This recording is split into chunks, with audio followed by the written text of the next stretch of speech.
चलिए इस वीडियो में बात करते हैं डू वाइल लूप की। तो इससे पहले बात कर लेते हैं वाइल लूप की। वाइल लूप क्या काम करता है। तो वाइल लूप का मतलब है कि आप अपने सेट ऑफ कोड को कई बार रन कराना चाहते हैं, तो उसी के लिए वाइल का इस्तेमाल करते हैं। तो इसमें क्या होता है, कंडीशन होती है। कंडीशन के आधार पे ही आपका सेट रन करता जाता है जब तक कि कंडीशन फॉल्स नहीं हो जाती। तो उसका सिंटेक्स आपको यहाँ पे दिख रहा होगा। सबसे पहले वाइल कीवर्ड लिखना होता है, उसके बाद पैरेंथेसिस में आपको कंडीशन देनी होती है। तो यहाँ पर होती है कंडीशन। तो ये कंडीशन जब तक ट्रू रहती है तब तक वाइल की बॉडी के अंदर जो सेट ऑफ कोड पड़ा हुआ है, यानी ये रन करता चला जाएगा। तो ये होता है वाइल लूप। और ये कंडीशन जो ट्रू होती है, जब तक ये ट्रू होगी तब तक ही ये हमारा रन करेगा। तो एक चीज़ ये भी आपको ध्यान रखनी है कि इस कंडीशन को आपको फॉल्स भी करना पड़ेगा, क्योंकि फॉल्स नहीं करेंगे तो ये जो वाइल लूप है ये इन्फिनिटी टाइम्स तक चलता रहेगा। तो इस वाइल लूप को रोकने के लिए आपको इस कंडीशन को फॉल्स करना पड़ेगा। तो फॉल्स करने के लिए यहाँ पे देखिए ये कोड दिया हुआ है जो कि किसी तरीके से इस कंडीशन को फॉल्स बनाता है। तो ये सेट ऑफ जो कोड होता है, इसको कई बार रन कराने के लिए आप वाइल लूप का इस्तेमाल करते हैं। तो इसकी वर्किंग कैसे होती है, सबसे पहले जब कंट्रोल यहाँ पर आता है तो सम की वैल्यू मान लीजिए 1 है। एक वेरिएबल हम लोगों ने लिया जिसमें वैल्यू 1 पड़ी हुई है। उसके बाद जब कंट्रोल यहाँ पर आएगा तो यहाँ पे कंडीशन टेस्ट होती है। टेस्ट होता है कि ये जो सम है इसकी वैल्यू क्या 10 से छोटी है। तो सम की वैल्यू मिलती है इसको 1, और 1 10 से छोटा होता है। तो ये जो पैरेंथेसिस में है ये कंडीशन ट्रू हो जाती है। और मैंने कहा कि जैसे ही वाइल की जो कंडीशन होती है जो पैरेंथेसिस में होती है वो अगर ट्रू होती है तो कर्ली ब्रैकेट के अंदर जो कोड पड़ा हुआ है ये रन कर जाता है। तो ये ट्रू होने से कंट्रोल इसके कर्ली ब्रैकेट के अंदर आएगा, यानी वाइल बॉडी के अंदर आएगा, और जितना कोड है उसको रन करा देगा। तो सबसे पहले वो इसको प्रिंट कराता है, इसको एग्जीक्यूट कराता है, तो आपको ये वाला दिखता है। उसके बाद कंट्रोल जब यहाँ पर आता है तो सम प्लस इक्वल्स टू 3। तो ये क्या काम कर रहा है, जो सम की वैल्यू है जो अभी तक 1 चली आ रही थी ऊपर से, उसमें 3 और ऐड कर देता है। तो एक्चुअली सम की वैल्यू कितनी हो जाती है, 4 हो जाती है। 4 होने के बाद फिर से कंट्रोल यहाँ पर आता है और इस कंडीशन को टेस्ट करता है ताकि दोबारा इसको रन किया जा सके।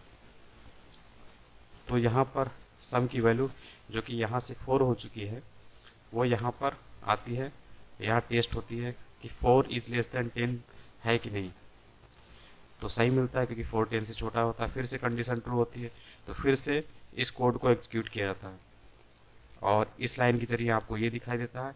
और उसके बाद कंट्रोल जब यहाँ पर आता है तो सम प्लस इक्वल टू 3, इससे सम की वैल्यू में 3 और ऐड हो जाता है, 3 और ऐड हो जाएगा। तो जो सम की वैल्यू ऊपर से जो मिल रही थी 4, वो इसकी वजह से 7 हो जाती है। उसके बाद फिर से कंट्रोल यहाँ पर आता है और कंडीशन को टेस्ट करता है कि क्या सम यानी 7 अभी भी लेस देन 10 है। तो 7 10 से छोटा होता है। फिर से कंडीशन ट्रू हो जाती है।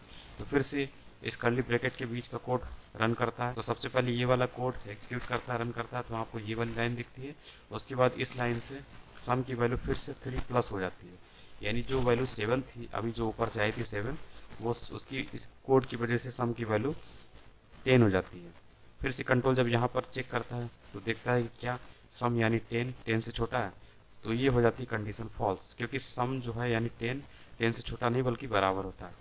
तो इस कंडीशन को फॉल्स होने से ये वाइल का जो लूप है ये ब्रेक हो जाता है और कंट्रोल इस वाइल की बॉडी से बाहर आ जाता है, यानी कि वो अंदर इंटर नहीं करता है।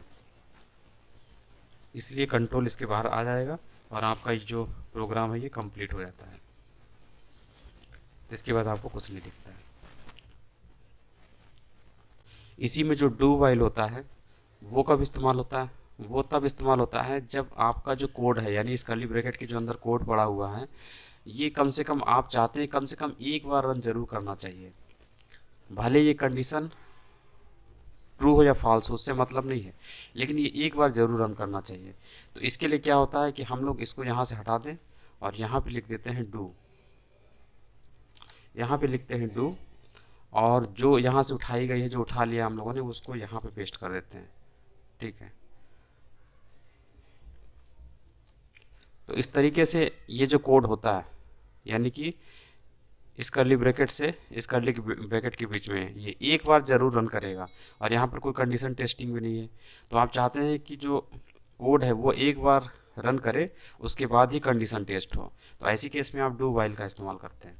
तो इसमें इसकी वर्किंग क्या है, तो सबसे पहले कंट्रोल जब यहाँ पर आएगा तो देखेगा सम की वैल्यू 1 है, एक वेरिएबल आपने लिया जिसमें यानी सम जिसमें वैल्यू 1 पड़ी हुई है। उसके बाद कंट्रोल जब यहाँ पर आएगा तो इसको रन करेगा, यानी डू की बॉडी में जो पड़ा हुआ कोड इसको रन करेगा वो, और यहाँ से आपको पहली लाइन दिखाई देगी। और उसके बाद ये सम की जो वैल्यू है इसको वो 3 इसमें ऐड कर देगा, जो अभी 1 पड़ी हुई थी इस लाइन की वजह से वो वैल्यू सम की जो वैल्यू वो 4 हो जाती है, यानी कि 1 + 3 यानी 4।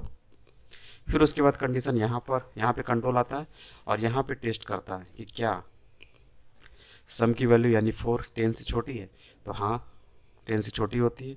तो ये ट्रू होने से क्या होता है, फिर से कंट्रोल इसके अंदर आएगा और इसको रन कराएगा। तो इसको जब एग्जीक्यूट करता रन कराता तो ये वाली लाइन मिलती है, और इसको जब रन कराएगा तो जो सम की वैल्यू 4 थी वो इसकी वजह से 3 + 4 4 + 3 यानी 7 हो जाती है, यानी 7 वैल्यू सम की हो जाती है। फिर से कंट्रोल जब यहाँ पर आता है तो इसकी वैल्यू को टेस्ट करता है सम कितना 7 है, 7 < 10 अभी भी सही है। तो फिर से कंट्रोल इसकी बॉडी में आएगा, यहाँ पर आएगा और इसको रन कराएगा इन कोड्स को। तो इसकी वजह से आपको ये वाला दिखता है, और इसकी वजह से जो सम की वैल्यू 7 + 3 यानी सम की वैल्यू 10 हो जाती है। और फिर से कंट्रोल यहाँ पर आता है और इस कंडीशन को टेस्ट करता है कि क्या 10 से छोटा है, तो 10 से छोटा नहीं होता है, तो ये कंडीशन फॉल्स हो जाती है। इसके बाद कंट्रोल जो है इस डू की बॉडी में यहाँ नहीं आता है, बल्कि यहाँ से नीचे उतर जाता है, यहाँ पर जो डू वाइल लूप है इससे बाहर आ जाता है हमारा कंट्रोल। इसीलिए आपको ये 3 लाइनें दिखाई देती। तो ये वाइल और डू वाइल के बीच अंतर होता है। वाइल में क्या होता है, कंडीशन टेस्ट होती है, फॉल्स हो गया तो एक बार भी रन नहीं करेगा। और डू वाइल में क्या होता है कि एक बार आप चाहते हैं कि कम से कम एक बार आपका सेट ऑफ कोड रन करे, उसके बाद ही कंडीशन टेस्ट हो। तो ऐसी केस में आप अपने कोड को डू की बॉडी में रख देते हैं, वाइल है उसमें आप कंडीशन रखते हैं, यानी कि इस तरीके से आप लिखते हैं। तो ये होता है वाइल और डू वाइल।